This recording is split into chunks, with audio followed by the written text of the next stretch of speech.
Muito boa tarde a todos. Continuamos hoje o nosso ciclo sobre poesia e música na cultura portuguesa e temos o prazer e o privilégio de contar com os professores José Cravo e António Manuel Nunes, que nos vão apresentar a conferência hoje sobre a canção de Coimbra. Muito obrigada por estarem connosco, por terem aceitado este nosso convite, que para nós é um privilégio poder ter-vos e também poder estar convosco a comunicar este conhecimento sobre a canção de Coimbra a propósito deste nosso ciclo sobre poesia e música na cultura portuguesa. Mais uma vez, muito obrigada e dou a palavra neste momento ao professor José Manuel Mendes, imagino, ou ao professor Mário Vieira de Carvalho, o que quiser começar.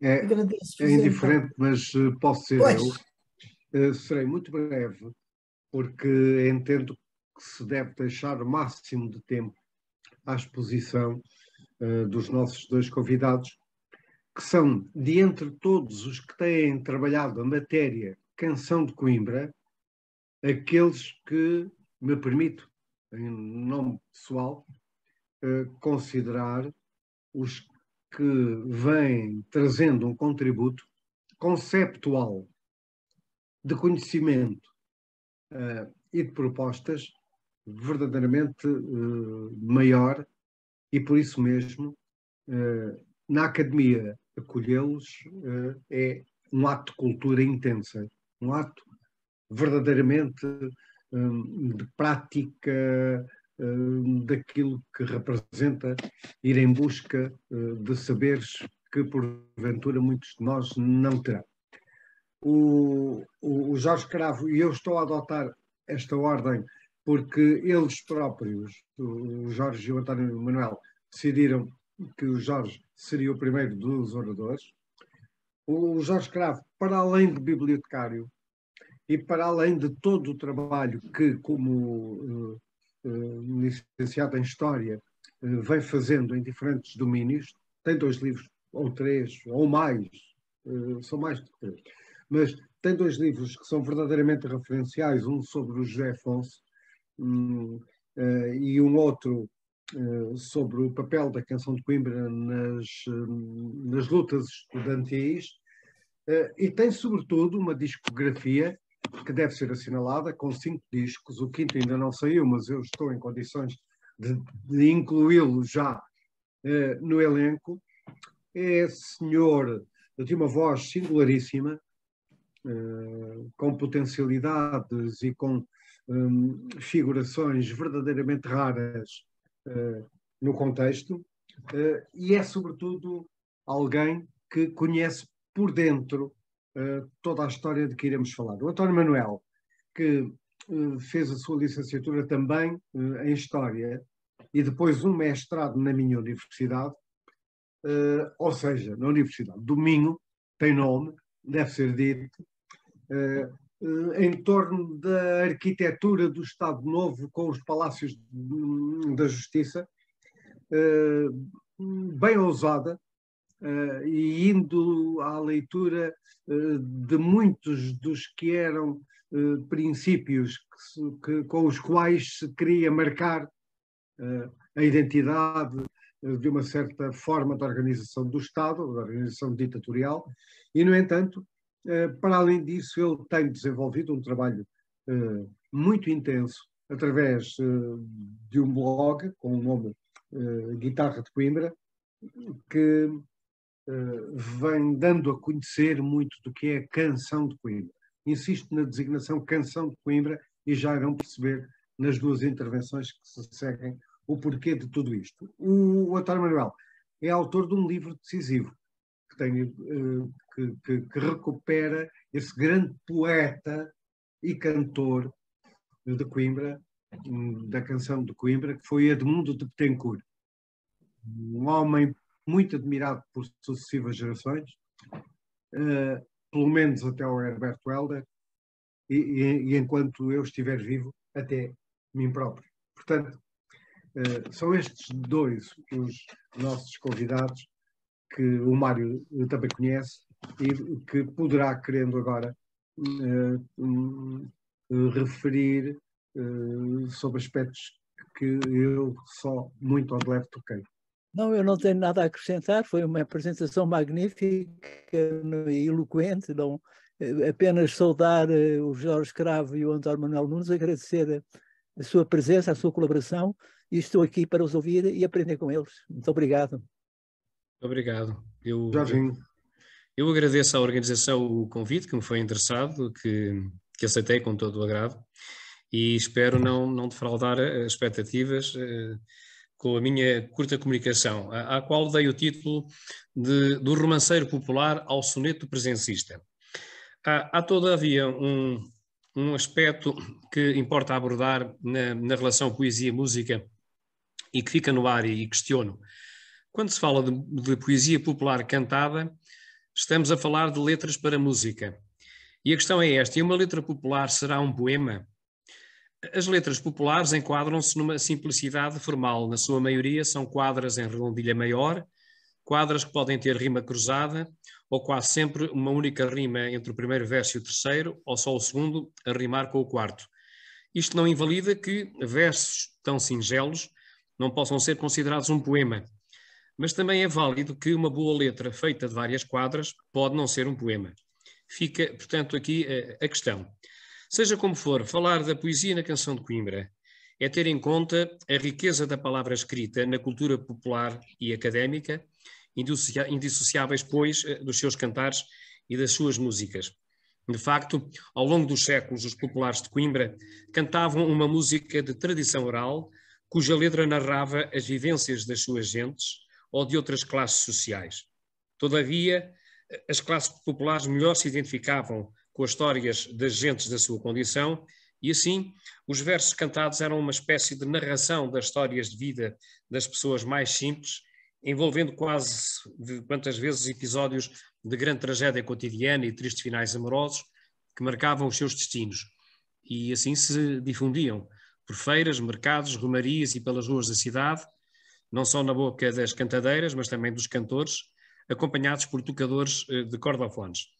Estamos então na presença de composições poéticas populares de tradição oral, o chamado romanceiro popular. Este popular poético de Coimbra, digamos assim, foi-se construindo ao longo dos tempos, num repertório de danças, cantares e poemas narrativos, transmitidos oralmente de geração em geração pelo povo da cidade, a partir daquilo que lhe chegava e que ouvia, cantando essa poesia tal e qual como ela era, ou modificando-a ao seu gosto e de acordo com o momento em que a assumia como sua no cotidiano da sua vida, de lazer ou de trabalho. Se nos situarmos nos finais do século XIX e inícios do século XX, aqui já temos exemplos práticos audíveis, porque recuperados e gravados, por exemplo, pelo Grupo Folclórico de Coimbra, cujo principal mentor é Nelson Correia Borges, professor de História da Arte da Faculdade de Letras da Universidade de Coimbra, agora já jubilado, e atentemos então em alguns exemplos. Por exemplo, a Tuti Negra é uma canção popular do século XIX, que, segundo o professor Nelson Borges, reflete a influência exercida pela música chamada erudita de opereta nas canções populares. Ela tem 3 quadras e um refrão. São muito rápidos, muito singelos. Primeira quadra: ao romper a madrugada, Tuti Negra deixa o ninho. Tuti Negra abençoada, Tuti Negra do moinho. Depois vem o refrão: ai, eu sou a Tuti Negra do moinho. De manhã meu canto alegra, como alegra o passarinho. A segunda quadra: ó minha pombinha branca, já não vais beber à vala. Por causa de ti, pombinha, outra pomba não fala. Repete o refrão. E a terceira quadra: papagaio da pena verde, empresta-me o teu vestido são penas, eu apenas trago comigo. E depois repete o refrão. Temos um outro exemplo de uma letra popular cuja intervenção social no cotidiano doméstico é feita de uma maneira satírica em relação à classe social das criadas. São 12 quadras, mas eu só vou dizer 6 porque a resposta, a segunda quadra que eu digo é uma resposta à primeira quadra. E é muito interessante. Ó querida Filomena, não vais sozinha ao mercado, as criadas de servir todas têm o seu soldado. E a resposta: se elas têm o seu soldado, fazem elas muito bem. As criadas de servir nada devem a ninguém. Ó querida Filomena, olha como o mundo anda. As criadas de servir vêm conversar para a varanda. Se conversam na varanda, fazem elas muito bem. As criadas de servir não devem nada a ninguém.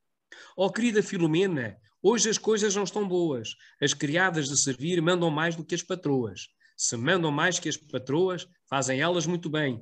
As criadas de servir gozam mais do que ninguém. Temos também aqui um romance popular, muito próximo dos primitivos romances, o Jorge e Juliana, que conta a história da vingança de uma donzela desonrada que deu a beber ao sedutor vinho envenenado. E é muito engraçado. Minha mãe, lá vem o Jorge, no seu cavalo montado. Boa noite, Juliana, como é que tem passado? Passo bem, ó Sr. Jorge, eu muito lhe quero falar. Eu sou bom de uma notícia que Jorge está para casar. É verdade, Juliana, eu o venho convidar. E eu peguei no meu cavalo e vim sempre a galopar. Espera aí, Sr. Jorge, que eu suba acima ao sobrado, buscar um copo de vinho que para si está guardado. E ele agora responde, que puseste tu no copo? Que puseste tu no vinho? Tenho a minha vista baixa, já não enxergo o caminho. E ela responde, agora nem tu nem eu, nem a mãe que te criou, nem eu me gozei de ti, nem se ela de ti gozou. São versos singelos, tal como esta também da canção popular de Coimbra, por meados do século XIX, que vem no Cancioneiro de Música Popular de César Neves, tem 13 quadras, mas eu só vou dizer 4. Coimbra, nobre cidade, onde se formaram doutores, aqui também se formaram os meus primeiros amores. Ó Coimbra, que fazes aos estudantes, vêm da casa uns santinhos, vão de cá feitos tratantes. Estudantes de Coimbra têm 2 pecados mortais, não fazem caso dos livros e gastam dinheiro aos pais. Se houver de tomar amores, há de ser com um estudante, ainda que não tenha dinheiro, tem o passear galante. Num ambiente mais erudito, acresce que no século XIX Coimbra era uma cidade de fortes tradições musicais, nomeadamente do ponto de vista das músicas de salão, de saraus e de concertos noturnos que se realizavam em serões em casas de boas famílias. De facto, a partir dos anos 20 e 30 do século XIX, fruto da presença de estudantes mais endinheirados e de famílias burguesas em ascensão económica, Coimbra vê a sua música tradicional sofrer influências da valsa, da sonata, do tango, da polca, da mazurca, do lundum, do lido, etc., fruto das relações sociais e musicais que se estabeleceram entre os estudantes e as classes populares. O repertório da canção de Coimbra alargava assim os seus horizontes, absorvendo dos novos géneros musicais o suficiente para a criação de novas sonoridades, mas sempre matricialmente identificáveis com a toada regional e local da cidade.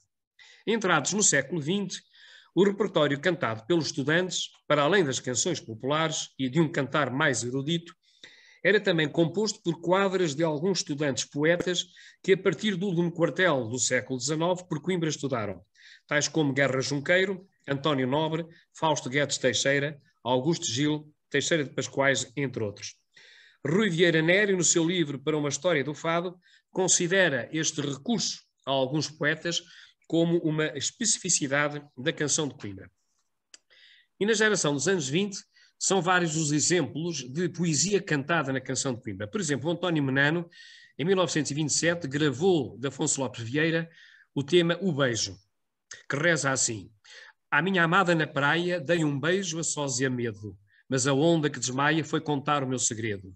E às outras logo contando o beijo que me viu dar, foi de onda em onda passando o meu segredo a cantar. Treme ansioso o teu seio, e eu pálido de temor, que todo o mar anda cheio daquele beijo de amor. De António Boto, também António Menano gravou em 27, umas quadras ficaram conhecidas por Canção dos Malmequeres. Um amigo meu mandou-me um ramo de malmequeres para os desfolhar e ver como pensam as mulheres. Para ver como tu pensas, eu desfolhei mais de 100. Os malmequeres não mentiram, tu nunca me quiseste bem. Mande-te o resto, desfolha-os. Não haverá malmequer que te não diga no fim, bem me quer e bem me quer. O Artur de Almeida Dessa foi outro cantor dos anos 20 e do poeta João de Deus gravou em 29 a seguinte poesia: vai-se a tarde despedindo, vai fugindo, vai levando a luz do céu, vem-se a noite aproximando, desdobrando o negro véu. Horas são, desce ao mistério vulto aéreo, mistério do meu amor, desce dessa aérea sombra, nenhuma sombra, teu fantasma encantador. Estas 2 estrofes são do poema No Túmulo, escrito pelo João de Deus, em 1854. E de Júlio Dantas, também Artur Almeida Dessa, gravou em 29 as seguintes estrofes de Eterna Canção. Olho as nuvens doiradas pelos ares, breves como a aventura que perdi. Olho estrelas dos céus, ondas dos mares, e só te vejo a ti. Ouço os campos onde a água é um lamento, e a voz doira das aves canta e ri. Ouço uivar os pinhais, gemer o vento, e só te escuto a ti. Tudo, nuvens, estrelas, céu profundo, tudo se me turvou quando te vi. E não has de ser tu todo o meu mundo, se eu só te adoro a ti. Dominava, pois, no ambiente académico, que já vinha desde o século XIX, uma certa boémia intelectual e artística à boa maneira estudantil parisiense de 800, virada, por exemplo, para o aparecimento de opúsculos, folhas e revistas literárias.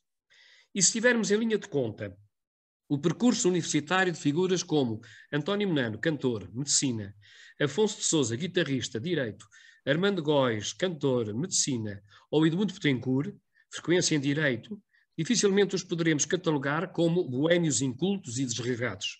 Bem pelo contrário, o êxito na conclusão dos cursos, aliado à cultura intelectual e literária de Betancourt, que se notabilizou como poeta da presença e à qual deu o título, colocam estes cultores da canção de Coimbra, que de facto são, frequentadores de tertúlias por livrarias e cafés, onde essa boémia intelectual era possível, não sendo difícil, pois, imaginá-los ao lado de um José Régio ou de um João Gaspar Simões, homens ligados à presença, por exemplo, no Café Central, o atual Nicola, em plena Baixa de Coimbra, onde muito da revista se terá discutido a partir de 1927.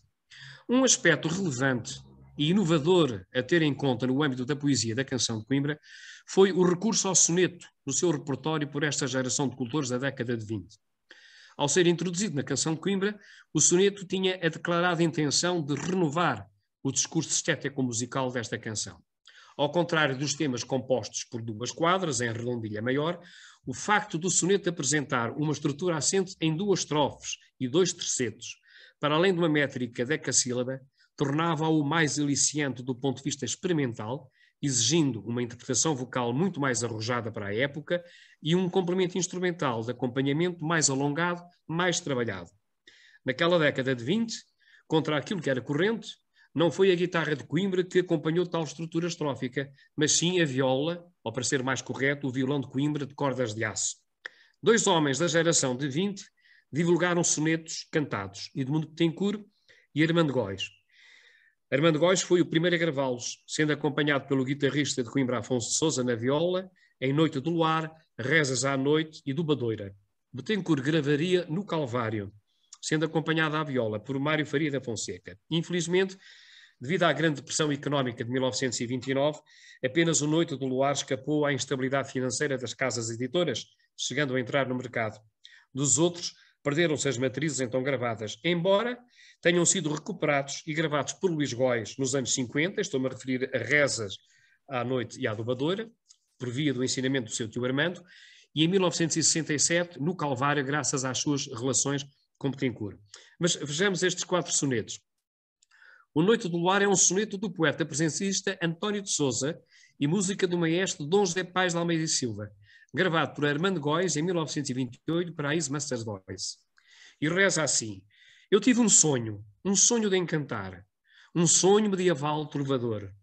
Sonhei, senhora, que era o vosso amor em certa noite branca de luar. Namorado leal e cavaleiro, por minha dama fui-me batalhar. Em certa noite branca de luar, jurei sua beleza ao mundo inteiro. Depois, o sonho morre, e quem morreu já não é bem da terra nem do céu. Saudoso adeus, de um lenço à luz do luar. Seguimos cada qual o nosso rumo. Desfez-se aquele sonho como o fumo, em certa noite branca de luar. O Rezas à Noite é um soneto de autoria do poeta José Marques da Cruz e música de José Coutinho de Oliveira.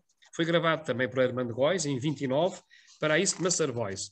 É um soneto que desenvolve uma temática ligada ao ruralismo tradicional, à família patriarcal e à devolução a Nossa Senhora. E diz o seguinte: no nosso Portugal é uso antigo, depois da ceia alegre enchilreada, fazer-se à noite a reza costumada para que o Senhor nos livre do inimigo. Rezava ao Pai o terço com a piedade que já seus pais outrora tinham tido. E num tom religioso e comovido, respondiam os filhos com bondade. E a Maria, uma moça donairosa, balbuciava baixinho e descuidosa esta prece que só um anjo tem quando a caminho para Deus se vai. Santa Maria, Mãe de Deus, rogai, rogai pelo nosso amor para sempre. Amém. A Dobadoira é um soneto musicado por volta de 1925, insere-se num movimento surgido por volta de 1914 em Coimbra e que teve António Sardinha como líder, o integralismo lusitano, um movimento que defendia a necessidade de uma maior atenção à tradição como valor perene da memória de um povo. É um tema que reflete todo um universo rural e tradicionalista, em que o ofício do dubar sugere o quadro rústico que se pretendia dar ao Portugal de então. Foi gravado pelo Armando Góis, também em 29, para isso na Sarvoz, e reza o seguinte: a dobadoira gira, gira, gira. A dobadoira alegre vai girando, na febre do dubar em que delira, só tu é que detens de quando em quando.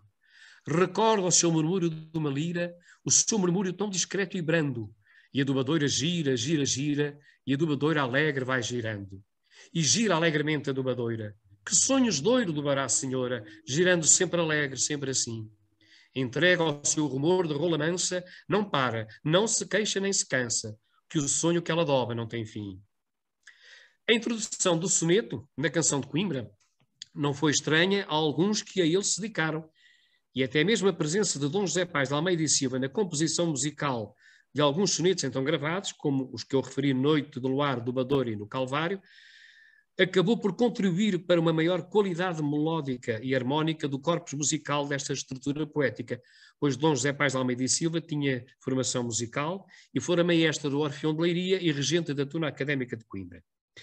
Deixamos para o fim Edmundo Betancourt, pois entre aqueles que se dedicaram à divulgação do soneto, no âmbito da canção de Coimbra, Betancourt, como poeta, não era um homem indiferente a esta composição poética, já a conhecia desde os seus tempos de liceu no Funchal. Aliás, foram 4 sonetos que fizeram parte do seu livro Momento e a Legenda, editado em 1930. Terá sido, depois, Edmundo Betancourt a influenciar Armando Góis a gravar sonetos. Mas Edmundo Betancourt não só gravou o soneto no Calvário, como gravou de António de Sousa 2 quadras do poema Trovas de Coimbra, que só foram editadas na publicação Livro de Bordo, Poemas, primeira edição, em 1950, e que, transpostas para a canção de Coimbra, ficaram conhecidas pelo título Saudades de Coimbra, com música de Mário Faria da Fonseca. Ó Coimbra do Mondego dos amores que lá tive, quem te não viu anda cego, quem te não ama não vive. Do Chopal até à Lapa foi Coimbra aos meus amores, a sombra da minha capa deu no chão, abriu em flores. Quanto ao soneto no Calvário, extraído do livro Fonte Branca de 1928, do poeta também presencista Fausto Zé, e música do maestro Dom José Paz de Almeida e Silva, ei-lo. Passada a hora enorme da agonia, a sombra invade os descampados nus. De dor, soluça a agreste ventania, no céu nem uma estrela tremuluz. Como um corvo sinistro que descia, fez-se mais negra a treva sobre a cruz, a que se abraça pálida Maria, chorando de olhos postos em Jesus. E a Virgem disse então, banhada em pranto: dai-me sequer um pobrezinho manto, para nele meu filho mortalhar. Ergueu-se a lua triste pelo espaço e desdobrou-se serena do regaço, o alvinitente manto do luar. Para além de ter gravado ingloriamente, como eu disse, este soneto em 1928 para a etiqueta Colômbia, Edmundo Betancourt, como poeta que foi da presença, deu à estampa 2 letras para a canção de Coimbra, que cantou e gravou naquela década: Inquietação e Olhos Claros. Ao contrário do que muita gente afirma, há muita poesia nestes 2 temas. E mais que isso, vislumbra-se já, principalmente nos Olhos Claros, indícios de uma ruptura entre a palavra poética e a realidade, numa transfiguração de sentidos que aproxima Betancourt da invenção de uma outra realidade que, começando por estar presente no seu primeiro livro, O Momento e a Legenda, terá o seu ponto alto em poemas surdos, mas isso é outra história. O Inquietação, com música de Alexandre Rezende, tem então as seguintes quadras de Edmundo Betancourt. Quanto mais foges de mim, mais corro e menos te alcanço. O meu amor não tem fim. Morrerei, mas não me canso. Todo o bem que não se alcança vive em nós, morto de dor. Quem ama de amar não cansa, e se morrer é de amor. Foi gravado em 1928 no Porto, com Artur Paredes e Albano Noronha nas guitarras de Coimbra e Mário Faria da Fonseca na viola. Os Olhos Claros, com música de Mário Faria da Fonseca, tem as seguintes quadras. A luz dos teus olhos claros é uma estrela a lucilar, que eu ora vejo no céu, ora nas ondas do mar. Ó olhar da claridade, olhar de luar e água, sagrado espelho onde vejo a sombra da minha mágoa. Foi gravado em 1929, com os acompanhamentos do Artur Paredes e do Mário Faria da Fonseca na viola, e o Afonso Sousa, que entretanto substituiu o Albano Noronha na segunda guitarra. O Bettencourt gravou uma outra versão, cantando na segunda quadra o segundo verso de maneira diferente, onde se lê e se ouve olhar de luar e água, ele gravou ao olhar de luar na água. E qual a razão desta letra? Lá está a outra realidade. Edmundo Bettencourt, em entrevista, afirmou que estava farto de tantos olhos negros na canção de Coimbra e, por isso, inventou uns olhos claros. Em suma, a ligação da sua atitude como poeta à sua vivência na canção de Coimbra não pode ser desprezada ou esquecida. Há um caminho erudito traçado por Bettencourt quando se resolve criar letras para a canção de Coimbra, como os dois temas abordados, os olhos claros e inquietação. A sua intelectualidade, porém, permitiu-lhe simplificar essa carga erudita para uma poesia mais acessível, mas a sua qualidade de poeta igualmente aí se revela a capacidade de escrever simples, o que para outros seria mais complexo de comunicar, conseguindo verter para o imaginário popular a simplicidade de uma letra criada numa atitude erudita. Acrescente-se ainda, e para terminar, que Edmundo Bettencourt foi autor da letra e da música de um tema por si criado entre 1928 e 29 e 30, não por ele gravado, mas sim gravado em 1957 por Augusto Camacho, acompanhado por Carlos Paredes, intitulado Adeus a Coimbra. Diga-se também, e faço aqui um parênteses, foi a primeira vez que Carlos Paredes gravou Canção de Coimbra.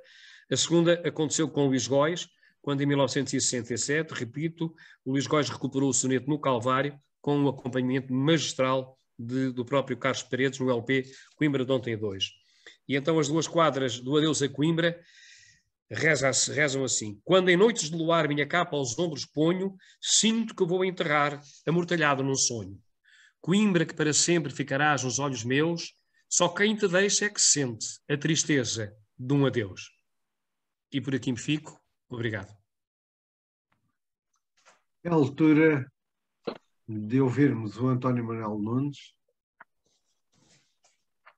Muito boa tarde. Vamos então iniciar a nossa apresentação, partindo da abordagem do Jorge Cravo, que se centrou na afirmação do primeiro modernismo da canção de Coimbra nos anos 20. A minha intenção agora é focar-me nas décadas de 60 e 70 e apresentar aquilo a que eu venho designando por a nova canção de Coimbra. São diversos os movimentos e fenómenos inscritos nesta nova canção de Coimbra que não será possível aqui apresentá-los todos. Eu irei selecionar, em princípio, 3 e vamos ver se em 20 minutos consigo desincumbir-me da missão. Bom, em primeiro lugar e procurando contextualizar a minha abordagem, eu diria que, não gostando de definições normativas, afinal, o que é isso, ou o que é que poderemos designar por a nova canção de Coimbra? Para mim, e de acordo com os dados de investigação que eu disponho, trata-se de um fenómeno cultural vanguardista e de um movimento literário musical, bem como vocal e instrumentístico, surgido e praticado na Academia de Coimbra entre 1958 e os inícios da década de 80. Este movimento, frisa-se, não tem equivalente na Universidade Clássica de Lisboa, na Universidade de Lourenço Marques, ou na Universidade de Luanda, ou na Técnica de Lisboa. É efetivamente um movimento circunscrito à Academia de Coimbra. Afirmou-se como um conjunto de manifestações heterogéneas contra o sistema de valores do Estado Novo. Afirmou-se também como, contra o sistema cultural e simbólico hegemonizado pelo chamado Fado de Coimbra à data. Não se inspirou nem teve uma relação de proximidade com o fado, entendido aqui como o fado mainstream de Lisboa. Confrontado com o neorrealismo e com as propostas das vanguardas artísticas do após-Segunda Guerra Mundial, podemos dizer que emergiu algo timidamente e cronologicamente tarde. Os principais atores destes movimentos foram artistas a tempo parcial, não profissionalizados, centrados na ação prática. Daí também uma certa falta de teorização e sistematização conceptual que hoje em dia, de alguma forma, obstaculiza o trabalho de investigação. Apesar do seu cariz vanguardista e experimentalista, enquanto música de resistência e de luta, a nova canção de Coimbra não tem atraído os professores universitários. E esta postura, quer se queira, quer não, coloca à margem da agenda académica esta temática. Por outro lado, o desconhecimento sobre a canção de Coimbra em geral e a nova canção de Coimbra em particular confina este género a uma preocupante posição de inferioridade quando comparado com o volume de estudos proliferantes sobre o tango, o flamenco, a canção protesta latino-americana e a nova canção catalana. O que há então de disponível hoje em dia para compreendermos este fenómeno da nova canção de Coimbra?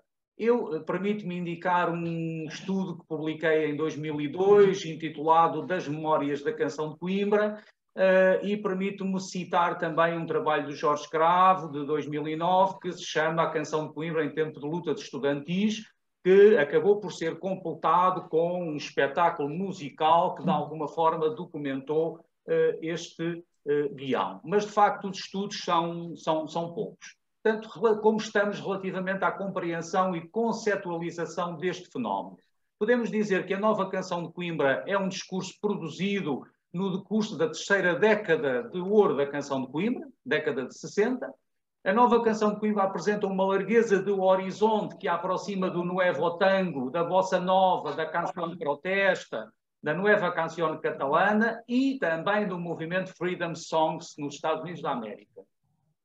Não existe uma unidade discursiva no período de emergência e legitimação das chamadas trovas e baladas e temos instrumentistas como o viola Rui Pato ou o viola Durval Moreirinhas, o cantor António Bernardino ou o guitarrista Manuel Borralho, que circulam entre movimentos, não é? Eles colaboram com, por exemplo, o Rui Pato colabora com o movimento da trova e colabora com o movimento da balada. Portanto, não estamos em presença de artistas com uma postura estanque.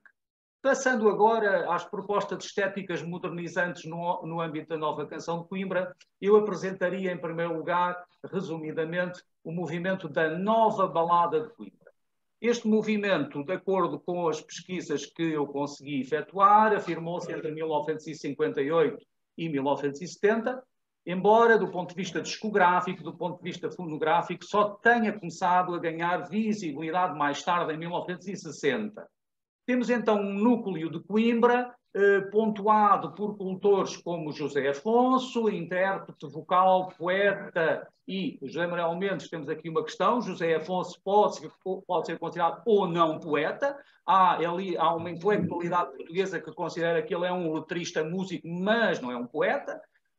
Há estudos literários germânicos que consideram que José Afonso é poeta, como eu também considero.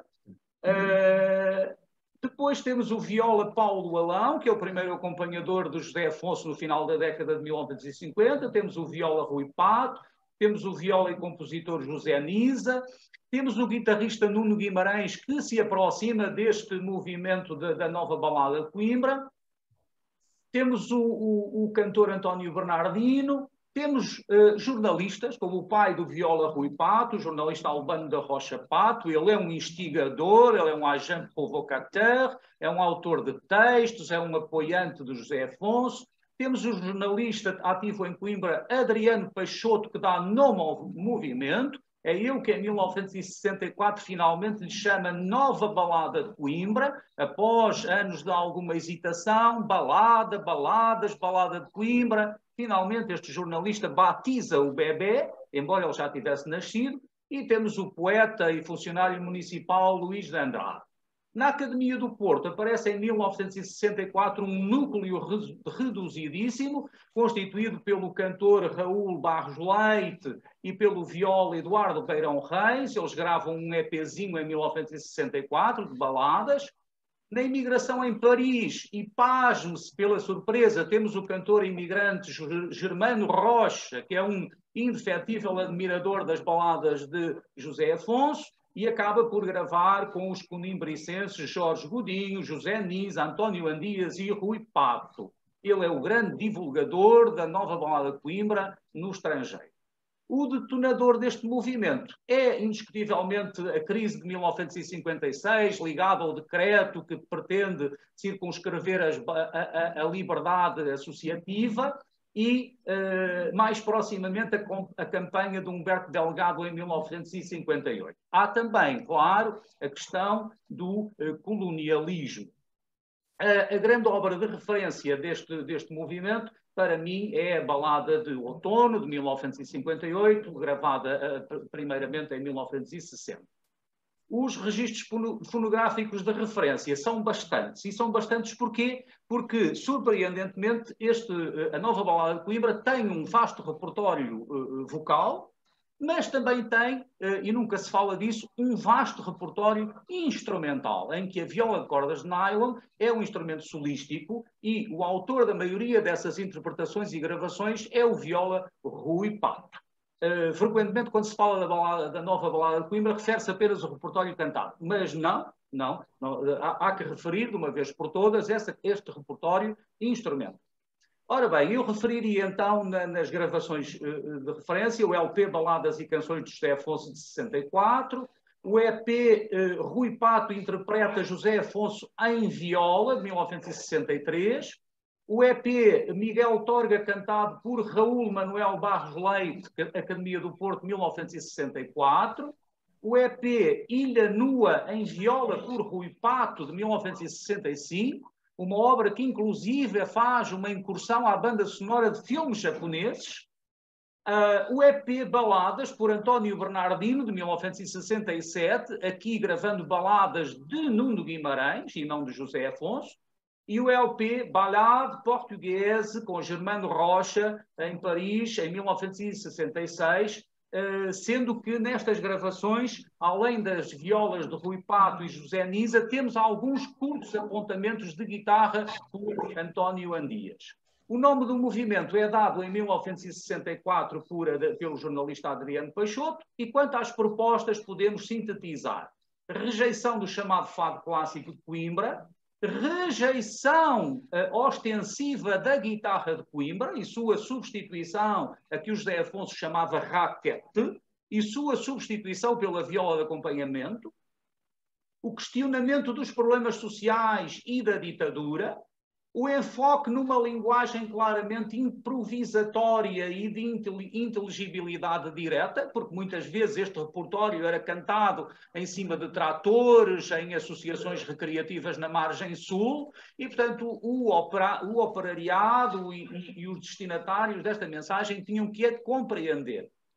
O cariz improvisatório e a simplicidade não significam que a produção fosse menos exigente do ponto de vista artístico. E, por último, contestação sem afiliação partidária. Isto é, o José Afonso não chega nunca a afiliar-se nem no neorrealismo, nem no Partido Comunista. Por exemplo, ao contrário de Adriano Correia de Oliveira ou de Carlos Paredes. E, portanto, não há uma afiliação direta. Agora, que a Nova Balada de Coimbra é indiscutivelmente um movimento das esquerdas, isso não pode ser negado. Uma segunda proposta estética modernizante é o movimento da trova. Habitualmente a trova costuma ser referenciada como um complemento, uma continuidade da balada, mas eu acho que não. Eu acho que o movimento da balada deve ser definido e apresentado-se autonomamente em relação ao movimento da trova. O movimento da trova tem o seu período de maior fulgor entre 1962 e o início dos anos 80. Há um núcleo de Coimbra configurado pelo guitarrista António Portugal, pelo cantor Adriano Correia de Oliveira, pelo viola Rui Pato, e já estamos aqui a ver Rui Pato a dar contributos ao movimento da balada e ao movimento da trova, o guitarrista Francisco Filipe Martins, Carlos Paredes também se aproxima deste movimento da trova e irá mesmo gravar algumas peças, poucas, mas gravará com Adriano, o cantor António Bernardino, e ainda dentro do núcleo de Coimbra, anos mais tarde, o professor José Mesquita, também admirador deste movimento e sempre numa afirmação aproximativa. E, evidentemente, o poeta Manuel Alegre, nos seus anos de Coimbra, e depois ter saído de Coimbra, primeiro para o serviço militar e depois para o exílio.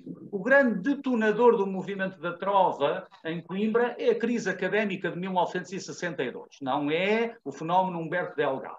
Portanto, é um movimento, é a crise académica de 1962 e é a guerra colonial. As obras de referência deste movimento são, por exemplo, a canção Trova de Amor Lusíada, de 1962, a Trova do Vento que Passa, de 1963, a canção Flores para Coimbra, de 1969, ou Guitarras do Meu País, também de 1969. No movimento da Trova, António Portugal insiste em manter a guitarra de Coimbra como instrumento de acompanhamento, tanto ao contrário de José Afonso e da Nova Balada, a guitarra de Coimbra continua aqui presente, e as letras, pelo menos as iniciais, são ainda letras de pendor fortemente estrófico, em que uma frase musical vai sendo repetida, mas agora com poemas de intenção social. Por outro lado, embora haja ainda um pendor estrófico nos poemas cantados, a verdade é que se abandona por completo a abordagem clássica da canção de Coimbra com velhos tiques como o tenorismo. Né? O que era o vício do tenorismo? Era o abuso excessivo e artificial do registro de primeiro tenor, cantando de forma ultra romântica, de forma teatral e artificiosa, por vezes com esganiçamentos que de facto soavam a isso mesmo, não é? A algo de artificial. Não é? Os registros fonográficos de referência do movimento da Trova são, dentre os que eu selecionei, o EP Trova de Vento que Passa, de 1963, e, claro, o grande monumento que é o LP Flores para Coimbra, de 1969. Neste movimento, nós não temos praticamente repertório instrumental. De qualquer das formas, eu colocaria como desafio se uma peça chamada Apontamento, que está no EP Guitarradas de Coimbra, de 1967, gravada por António Portugal, Manuel Borralho e Rui Pato, se esta peça poderá ser considerada, em minha opinião, sim. É uma peça muito experimentalista, perdida no meio desse EP, e valerá a pena questionar se ela pode ou não ser considerada também um complemento instrumental no âmbito do movimento da Trova. Quanto às propostas deste movimento, eu indicaria, primeiro, a superação do chamado fado clássico de Coimbra. Já estava na Nova Balada de Coimbra e ocorre novamente aqui a superação do paradigma do chamado fado clássico de Coimbra, a continuação do uso da guitarra de Coimbra enquanto instrumento solista, mas com novas linguagens, o repúdio do tenorismo de que eu falei há pouco, a utilização de textos poéticos de compreensão imediata e por vezes com palavras de ordem ou mobilização, como na letra da Trova do Vento que Passa, em que sistematicamente se repete o verso que diz não, é? E ele funciona como um slogan dentro do próprio poema e fica imediatamente no ouvido. A afiliação implícita no legado do neorrealismo, aqui sim, parece-me ver uma afiliação, não digo explícita, porque ninguém em Coimbra diz que é militante ou alinhado com o neorrealismo, mas parece-me absolutamente óbvio, e alguma ligação ao PCP na clandestinidade. Não é? Adriano Correia de Oliveira acaba por se afiliar e o guitarrista António Portugal também participa frequentemente em campanhas de distribuição clandestina de informação a favor do Partido Comunista. Bom, o último movimento que queria apresentar, ainda no âmbito das propostas estéticas modernizantes, é o Novo Canto. O Novo Canto está umbilicalmente ligado ao cantor Luís Góis. Ele afirma-se a partir de 1966, depois de Luís Góis regressar da Guiné e do serviço militar, e chega praticamente ao final da década de 1980. Bom, temos então um núcleo de Lisboa. É em Lisboa, no seio dos antigos estudantes de Coimbra, que o Novo Canto nasce e se legitima. Temos então Luís Góis, médico, cantor, compositor, poeta. Para mim, Luís Góis, e penso que estamos de acordo, José Manuel Mendes, que o Luís Góis deva ser considerado um poeta e de certa gema, não é? O antigo estudante João Bagão, na categoria de compositor e guitarrista. É um fenómeno, é um caso curioso, o João Bagão, porque ele vem de uma linha mais clássica do chamado Fado de Coimbra, inclusive tivera nos anos 40 e 50 uma certa ligação ao chamado cancenotismo, né? E nos anos 60 João Bagão faz o seu Adgiornamento. Temos Carlos Paredes também, em Rota de Aproximação, ele grava em 1966 o LP editado em 67, Coimbra de ontem e de hoje, participa na gravação. Temos o cantor Armando Marta, temos o guitarrista António Andias, a estudar nessa altura no Instituto Superior Técnico. Temos Durval Moreirinhos, viola, já estabelecido profissionalmente em Lisboa. Temos o poeta Lionel Neves e temos outras figuras que se vão aproximando deste movimento, como o fotógrafo Augusto Cabrita, né? Que é o autor das capas ilustradas dos LPs de Luís Góis. Em Coimbra vamos ter, anos mais tarde, já depois de 25 de abril de 1974, um núcleo de Novo Canto, em que o grande divulgador, o grande cultor, o grande apaixonado é indiscutivelmente o meu querido amigo Jorge Cravo, não sozinho, não é? Como cantor, como divulgador, como poeta, mas também em colaboração, nessa altura, nos anos 80, com o guitarrista solista António José Moreira. De alguma forma, o professor José Mesquita também vai intentando uma aproximação ao Novo Canto e proclama a sua admiração pela obra e legado de Luís Góis.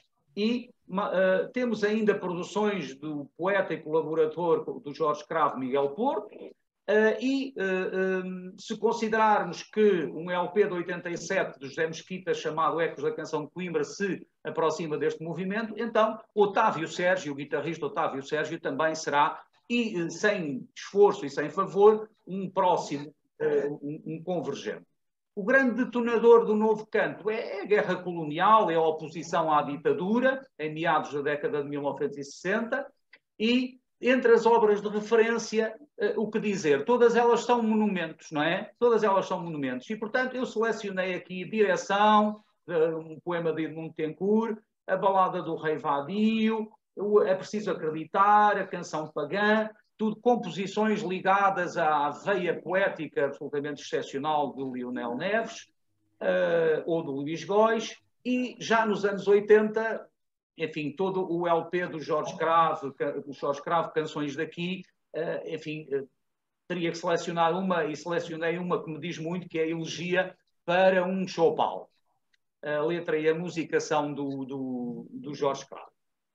Quanto aos registros fonográficos de referência, por conta do Luís Góis, temos o LP Coimbra de ontem e de hoje, de 1967, o LP Canções do Mar e da Vida, de 69, o LP Canções de Amor e de Esperança, de 72, embora gravado um pouco antes, e o LP Canções para Quase Todos, de 1983. Estes LPs são de tal maneira extraordinários do ponto de vista da performance vocal e instrumental, e são de tal maneira extraordinários do ponto de vista da qualidade dos poemas e das instrumentações, que devem ser considerados monumentos de património, não é? Património precioso da canção de Coimbra.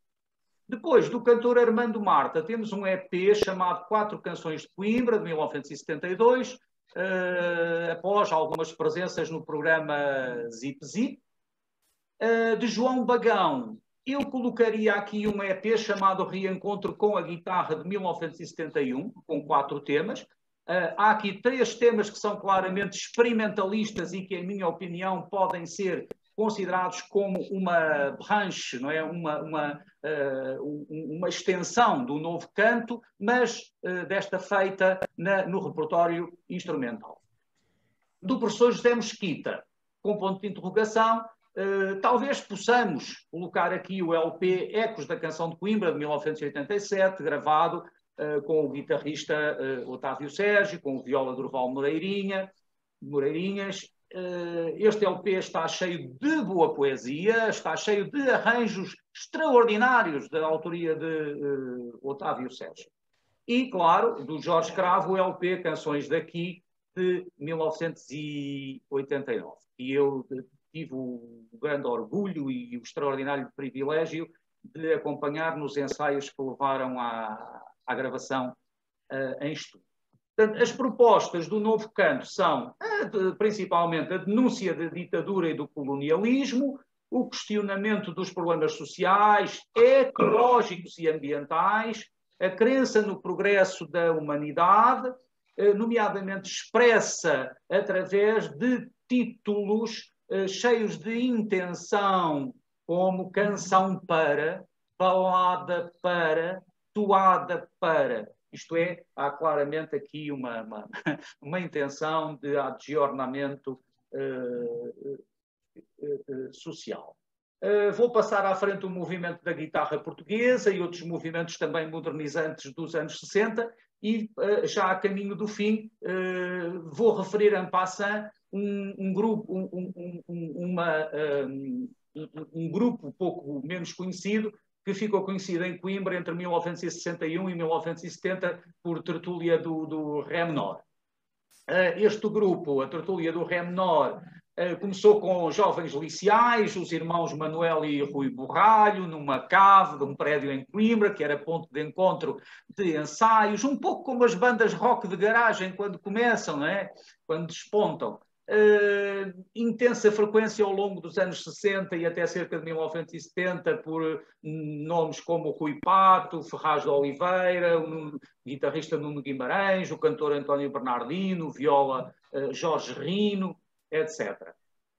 Em 1980, já radicados na região norte, antigos elementos da tertúlia do Ré menor e do antigo grupo da Tuna Académica da Universidade de Coimbra reorganizam-se em torno de uma formação que eu considero absolutamente referencial, que é o Grupo Presença de Coimbra, até hoje ainda em atividade.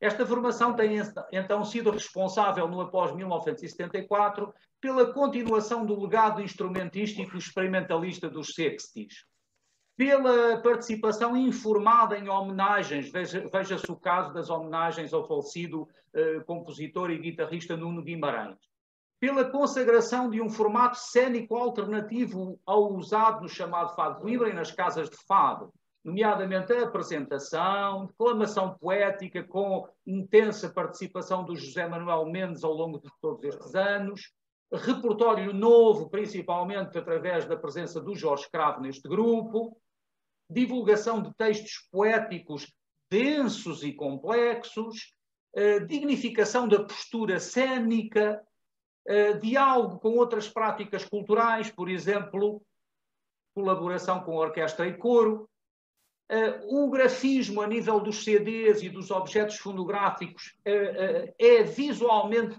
sóbrio, muito apelativo e com total abandono da estética, a que eu chamo de capa e guitarra, apostando em fichas técnicas muito rigorosas do ponto de vista das autorias, dos arranjos, da datação das composições.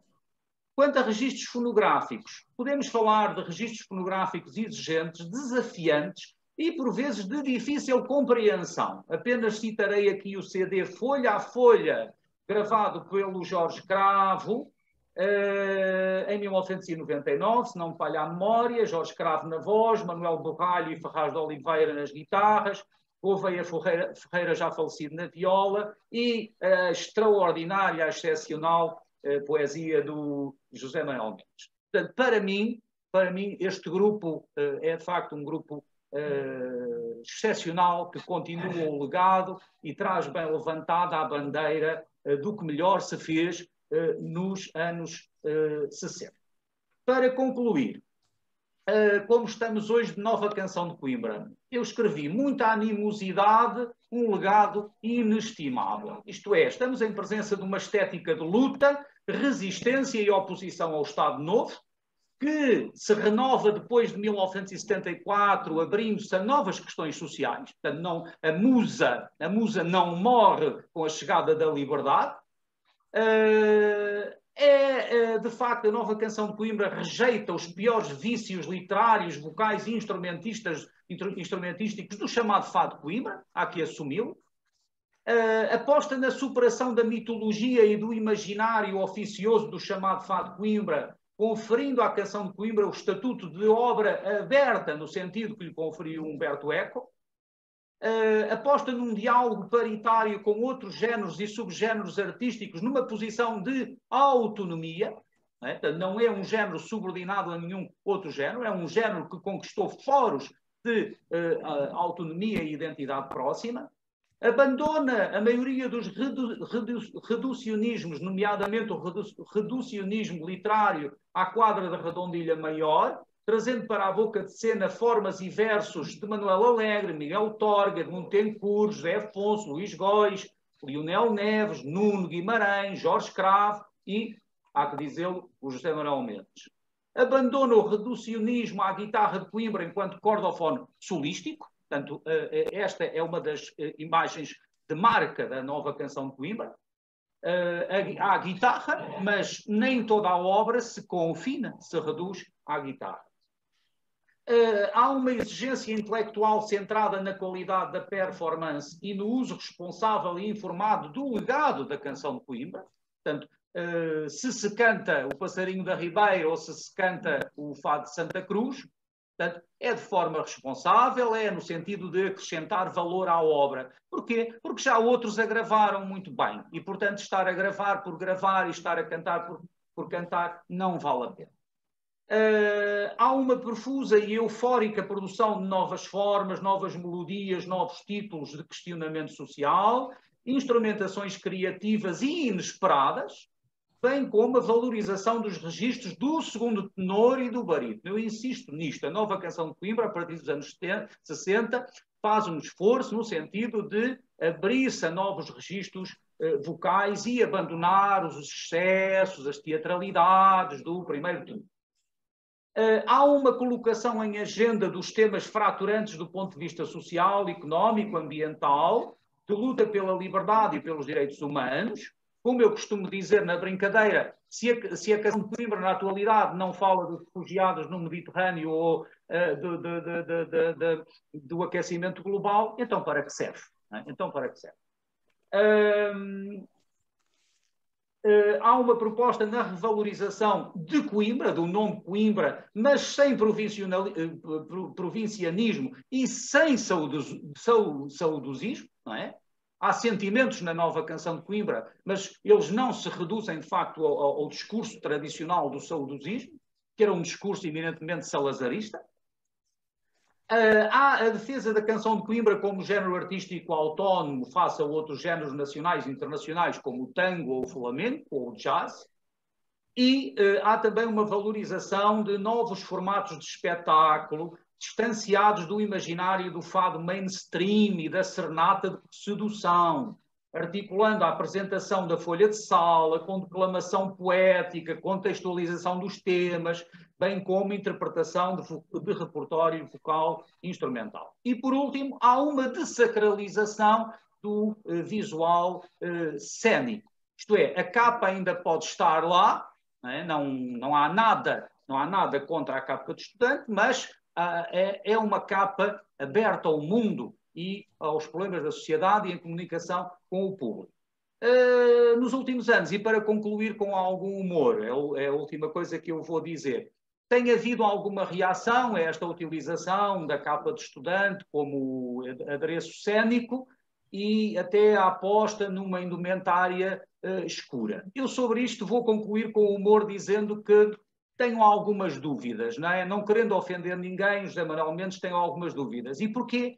É porque, para mim, camisas negras fazem-me lembrar as hostes de Benito Mussolini. E, portanto, eu não estou convencido que a generalização das camisas negras venha trazer mais dignidade do que aquela que já trazia uma capa. E por aqui me fico. Obrigado a todos. Obrigado, António Manuel. Eu não sei se o Mário quer fazer agora alguns comentários. Eu teria 2 apontamentos apenas que me parecem verdadeiramente adequados depois de ouvirmos o Jorge Cravo e agora o António Manuel Nunes, e que se referem à avaliação dos textos cantados como sendo ou não sendo poesia. É uma problemática quase sem fim e para a qual não há uma resposta verdadeiramente definitiva e expedita. Fui dos que celebraram o Prémio Nobel atribuído a Bob Dylan. Porquê? Porque entendo que, de facto, em muitos dos textos que são suporte das canções, em qualquer parte do mundo, e no caso de Coimbra isto é visível, como acaba de ser sublinhado, o texto que lá está releva de méritos que não são inferiores ao do que é, em regra, considerado literatura, do que é, em regra, considerado poesia. Alguns dos textos que estiveram na base da composição de muitos dos melhores temas da canção de Coimbra são verdadeiros poemas, adaptados, evidentemente, a uma música, mas nem por isso deixam de ser poemas de grande qualidade. E não estou apenas a referir-me a Manuel Alegre, ao defunto poeta José Manuel Mendes, longe disso, mas outros que, o Leonel Neves, que fizeste muito bem em referenciar, ou o Edmundo Betancourt, que é todo ele uma galáxia. Ele começa, de facto, muito na órbita do que é o movimento da presença, mas acaba com os poemas surdos, de alguma forma, em consonância com aspectos que são o melhor do surrealismo entre nós. Nós estamos a lidar, de facto, com um património estético que, do ponto de vista da literatura, é verdadeiramente relevante, o que aqui nos trouxeram. E por isso mesmo, a minha resposta é esta, na certeza de que a ideia que existe em Portugal, como em toda a parte do mundo, não é por acaso que em língua inglesa se diz lyrics para os textos que são para as canções e não se diz poems, não é por acaso que um poeta que escreve para canções em França se chama um parolier, mas todo este debate não deixa de poder ser observado desta maneira. A segunda nota tem a ver com isto. Eu não posso colocar no papel de todos aqueles que vejo estarem presentes, nem na sensibilidade de cada um. Eu estou a ver aqui, por exemplo, um de entre muitos deles, o professor Manuel Porto. Não sei qual é a sensibilidade dele em relação a tudo isto, mas eu que fiz a universidade em Coimbra e que sou um coimbrinha a meu modo, penso com uma nitidez enorme que o que acabámos de ouvir tocou a banda sonora das nossas inscrições a propósito da canção de Coimbra. Ou seja, nós ouvimos o Jorge e ouvimos o António Manuel ao mesmo tempo que passava em cada um de nós a voz do Luís Góis, do Edmundo Betancourt, do saudosíssimo Berna, do Adriano Correia de Oliveira, dos diferentes cantores, porque os temas que foram referenciados são, de facto, por nós conhecidos, em boa parte, e por isso mesmo ouvidos também. De qualquer modo, há uma coisa que é essencial.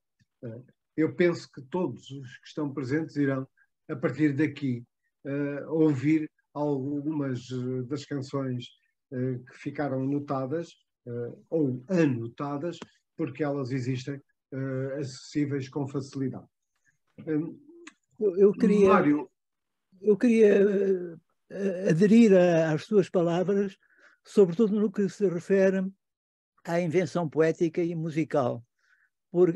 Mas antes disso queria saudar os nossos convidados e agradecer-lhes a magnífica e tão esclarecedora e detalhada apresentação que abriu novos horizontes em relação à evolução da canção de Coimbra.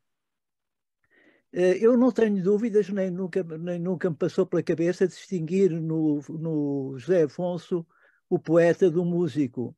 Eu acho que ele é exemplo de uma simbiose entre invenção poética e musical, e a maior parte das produções, das canções dele nascem dessa simbiose, quer dizer, ele está a inventar a música e o poema é vice-versa. É um autor que funde essas duas dimensões. O que é diferente de compor uma música e depois pedir uma letra para a música, e também diferente de haver uma poesia já escrita e o compositor basear-se nessa poesia para criar depois a música.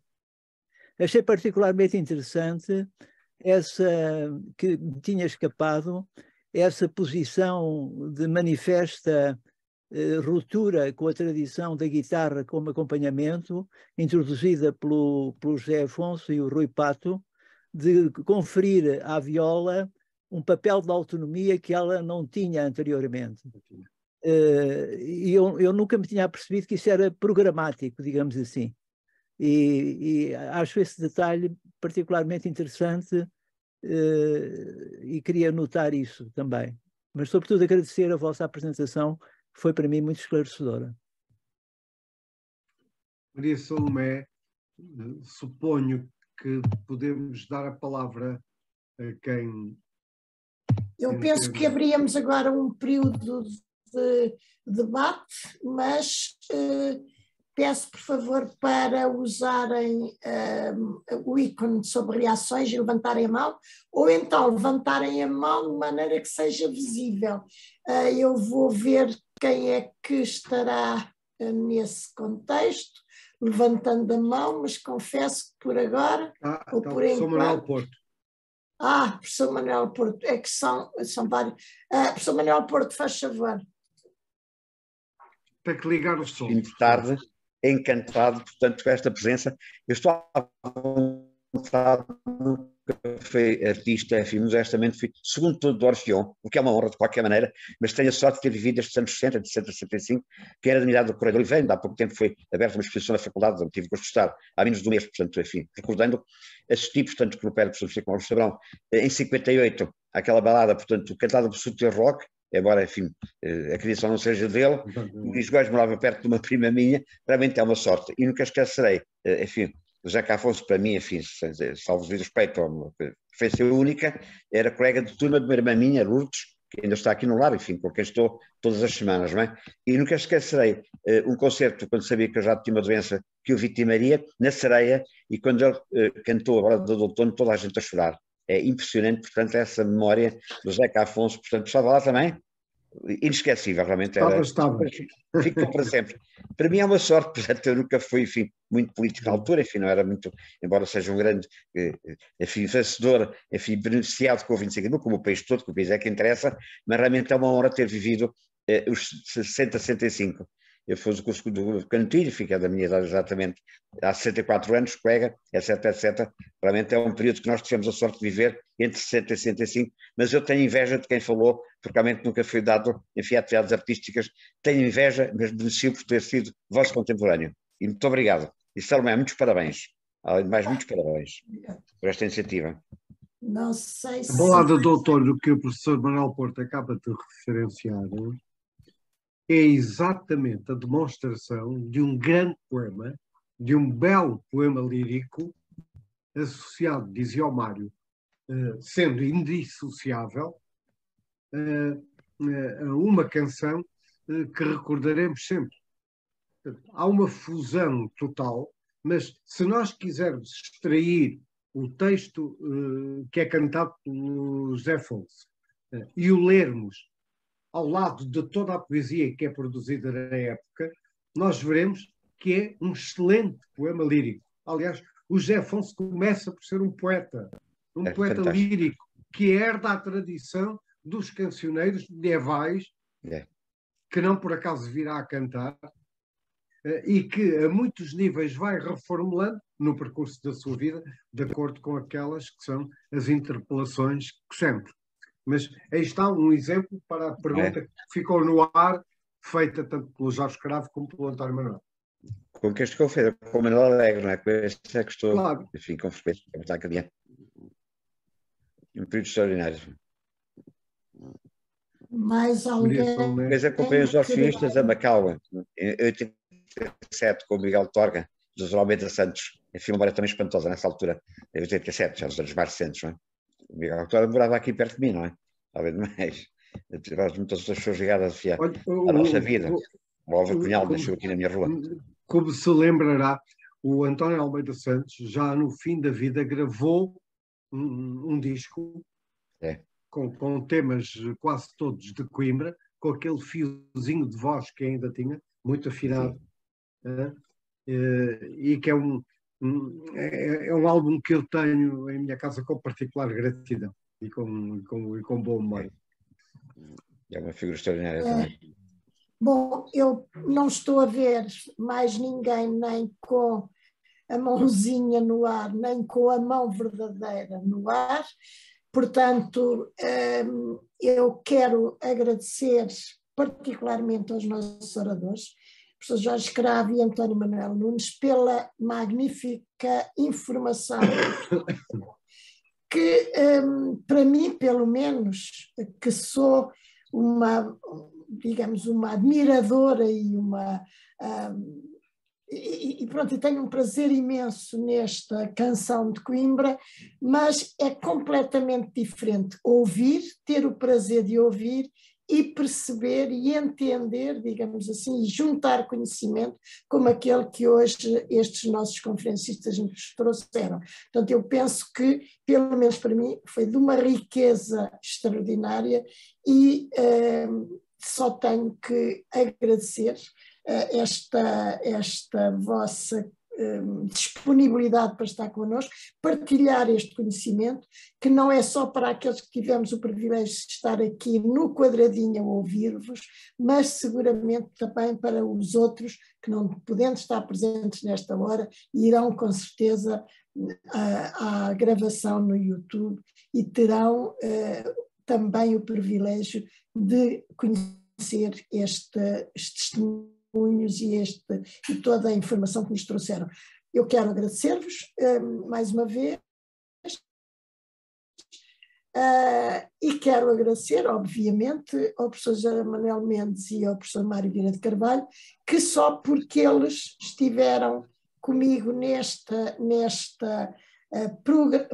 estiveram nesta programação, digamos, peço desculpa, mas que fizeram esta programação tão que podemos gozar aqui deste conhecimento e endogeneizá-lo, pelo menos para mim, porventura por outros que não estariam na área. Portanto, mais uma vez, professores, muito obrigada.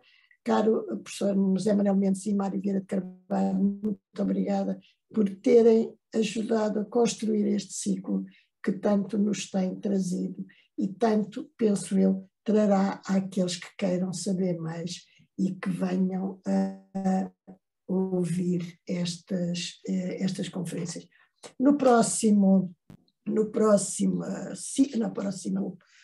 sessão, que será no dia 4 de abril de 2023, teremos Adelino Gomes, Paulo Vaz de Carvalho e Manuel Pedro Ferreira a falar-nos sobre memória de José Afonso, Adriano Correia de Oliveira e José Mário Branco. Estão todos convidados também para esta outra conferência e seguramente vai ser também uma oportunidade de grande enriquecimento e de grande transmissão de conhecimento. Mais uma vez, muito obrigada, professores, e a todos os que quiseram estar connosco e seguir esta sessão.